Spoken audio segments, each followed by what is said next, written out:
आप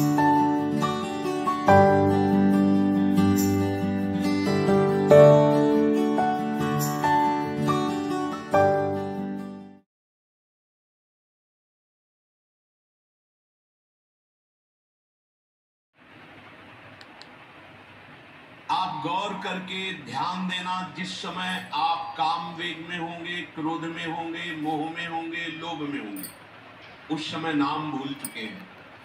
नाम नहीं, अगर नाम चल रहा है तो ये आपको परास्त नहीं कर सकते, ये नष्ट हो जाएंगे। तरंग आई है, शांत हो गई। उपासक ध्यान दे, जब किसी विकार की तरंग हो तब बिल्कुल सावधान होकर के नाम में लग जाए, वो तरंग नष्ट हो जाएगी। नहीं तो जैसे थोड़ी सी चिंगारी और अनुकूल वायु मिल जाए तो ज्वाला बनने में देर नहीं लगती, ऐसे थोड़ा सा स्फुरण हुआ विषय विकार का और अनुकूल सामग्री भोग की मिल गई तो ये समुद्र की तरह हो जाएगी। संगात समुद्रायंती, अर्थात फिर तुम डूब जाओगे, निकल नहीं पाओगे भोग सामग्री से, भोग क्रिया से निकल नहीं पाओगे। फिर मोक्ष और भगवदानंद तो बहुत दूर की बातें हैं। जैसे ईंधन में दबी हुई जरा सी चिंगारी हवा के संयोग से विशाल ज्वाला रूप धारण कर लेती है, इसी प्रकार कोई भी काम क्रोधादि दोष हृदय में जो थोड़ा सा स्फुरण हो तो सावधान। नाम कीर्तन, पद कीर्तन, सत्संग, तत्काल चिंतन बदलना चाहिए। नहीं, जहां ये विकार आते हैं तो गाढ़ चिंतन कराते हैं, गाढ़, ऐसा गाढ़ चिंतन कि अब इसको हमें चाहिए ही, अगर ये नहीं मिला तो हम नहीं रह सकते, पक्का। जहां ऐसा आया तहां आसक्ति का प्रबल रूप प्रकट हुआ, ज्वाला रूप बन गया। अब अगर नहीं मिलती तो क्रोधावेश छा जाएगा। कामा संजायते क्रोधा, जहां क्रोध आया तो स्मृति ब्रह्म में पड़ जाएगी। बड़े बड़ों की, ये छोटी मोटी बात नहीं, स्मृति भ्रंश बुद्धिनाश हो, खत्म निर्णय करने वाली बुद्धि की क्या बोलना चाहिए, क्या करना चाहिए, क्या नहीं करना चाहिए, बुद्धिनाशात उसका नाश, वही सर्वनाश। ऐसा परम स्वतंत्र ईश्वर का अंश अधीन हो गया, गिड़गिड़ा रहा है, तुच्छ विषयों के लिए घुटने पे है। ये देखो माया का बल, बड़े बड़ों को रौंद के फेंक दिया इस माया ने। क्यों रौंदा? कहीं न कहीं अगर साधक भी है तो अभिमान है, तो माया मैं को बर्दाश्त नहीं करती। चलो हम तुमसे प्रश्न करती, दो उत्तर नहीं दे सकते आप। अहंकारी माया पर विजय प्राप्त नहीं कर सकता। दैन्य या आत्म तत्व का बोध प्राप्त किए हुए नई स्वात्मा रामम विषय मृत तृष्णाम भ्रमयति, आत्माराम पुरुष को माया भ्रमित नहीं कर सकती। जैसे विविध प्रकार की नदियां लहराती हुई, तरंगायमान होती हुई समुद्र में जाती है, समुद्र में कोई हलचल पैदा नहीं कर सकती, ऐसे ही भगवदानंद को प्राप्त हुई महापुरुष के हृदय में कोई भी भोग सामग्री, त्रिभुवन की राज्य लक्ष्मी भी हलचल पैदा नहीं कर सकती।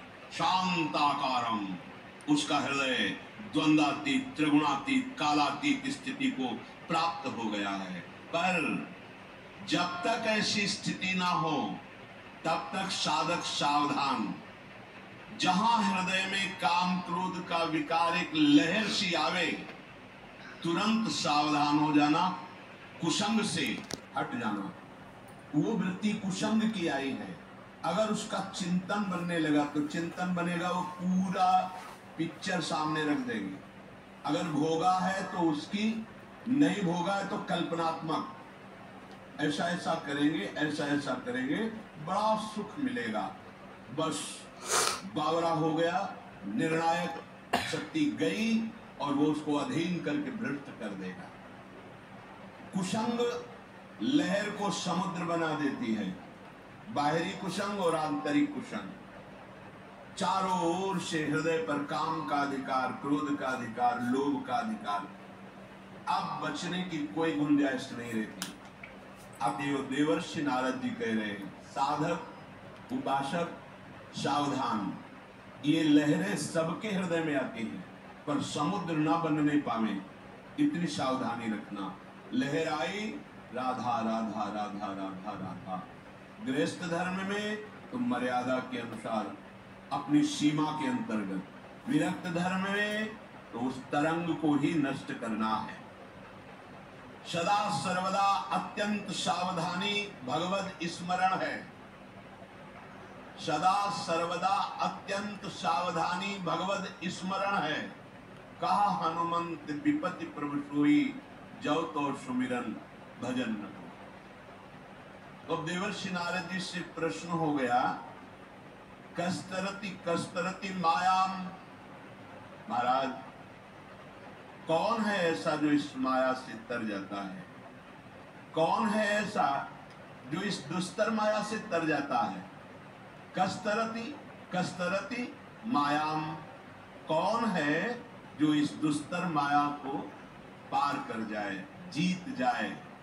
बहुत ध्यान देने योग्य बात। उत्तर दे रहे हैं, यह संगास त्यजति यो महानुभावम सेवते यो निर्ममो भवति। सातरति सातरति सा लोकाम तारयति। स्वयं तर जाता है, स्वयं तर जाता है, लोगों को तार देता है। कौन? यह संगास त्यजति यो महानुभावम सेवते और निर्ममो भवति। जो सब तरह के संगों का त्याग कर देता है, जो संत महापुरुषों की सेवा करता है और जो ममता रहित हो गया है, वो सातरति सातरति सा लोकाम तारयति। ये भाव समुद्र है। साधना करने का मतलब है एक तरह से तैरना। कितना भी बड़ा तैराक हो, तैरते तैरते थक जाता है।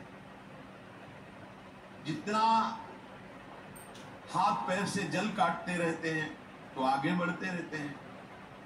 अगर तैराक जल काटना छोड़ दे तो डूब जाएगा। ऐसे ही इस माया नदी में काम, क्रोध, लोभ, मोह, मद, मत्सर की भारी तरंगें आती हैं। पीछे बताया तरंगायिता। आपको काटना होगा। अगर आप काटेंगे नहीं, फेंकना शुरू नहीं किए, जल हटाना शुरू नहीं किए, तो आप उसमें डूब जाएंगे। फिर आपकी यात्रा आगे नहीं चल पाएगी। या तो महानुभावम सेवते, किसी ऐसे संत महापुरुष के चरणों में गले पड़ गए। अब आपको भार समर्पित, महाराज नरक भेजो या स्वर्ग भेजो, आप आज्ञा करो जैसे मैं चलूं। मुझे पता नहीं कैसे चलना है, क्या करना है, कहाँ ले जाना है, वो आप जानो।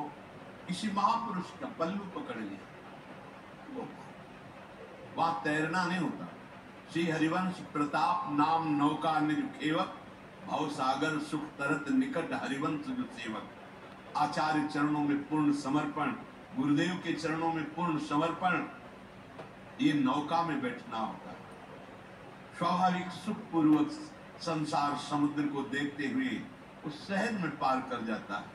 भवसागर सुख तरत, सुख पूर्वक भवसागर तर जाता है, क्योंकि वो तैर नहीं रहा। वो आचार्य गुरुदेव की पक्की शरणागति उसके हृदय में। बस मेरे बनाए ना बनेगी कोटि कल्पना, आपके बनाए बनेगी पल पाओगे। गुरुदेव आपकी कृपा कटाक्ष से मोक्ष मूलम गुरु कृपा।